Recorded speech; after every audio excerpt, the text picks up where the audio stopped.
Now is the historical moment, the time, not only to fight severe virus, but to shape the system. We have a unique but rapidly shrinking window of opportunity to learn lessons and reset ourselves on a more sustainable path.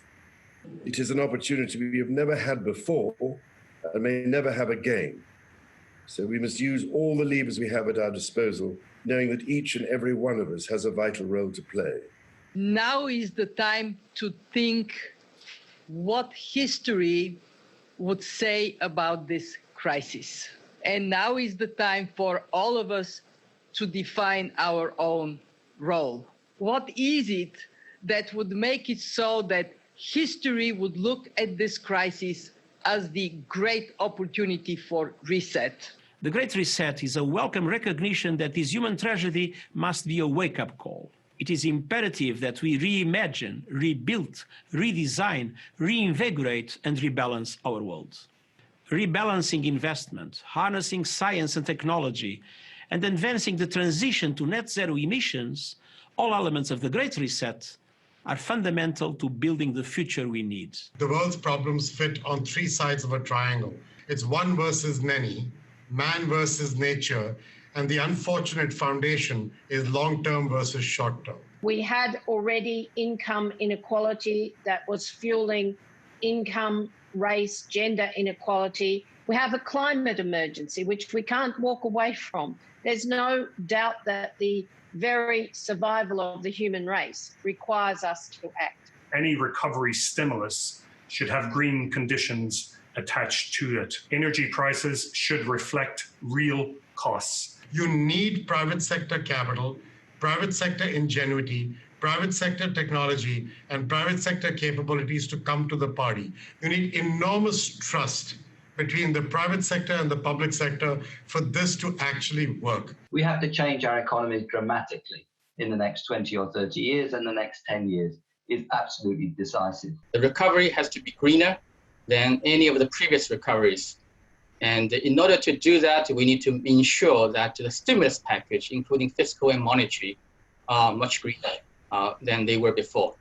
So we cannot waste this opportunity to ensure that the very precious money that's raised from the next generation is spent on green and low carbon.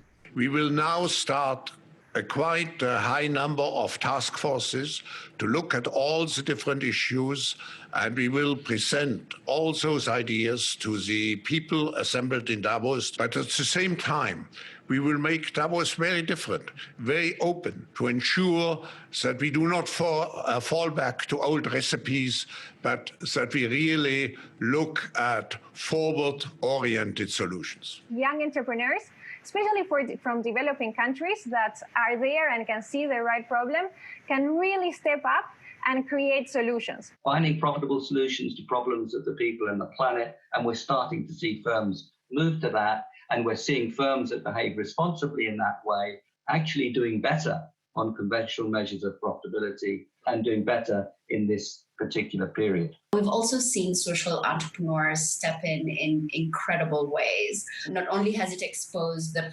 precarious reality, but then it has also exposed the opportunity to recenter the reset around the most vulnerable and those on the edge, where it only takes something like a pandemic or difficult circumstances to slide into poverty. And then we need to couple that with new initiatives to equip more people with the digital skills they'll need, not just to have a tech job, but a job that is increasingly tech-enabled in almost every part of the economy. If we can empower consumers with all of this, I think we unleash this next generation to have a much broader impact more quickly. We can never again allow our health, education, care systems to be underfunded. We need our imagination here. Possible is being redefined each and every day right now. So the next time someone tells us that tackling climate change is either too costly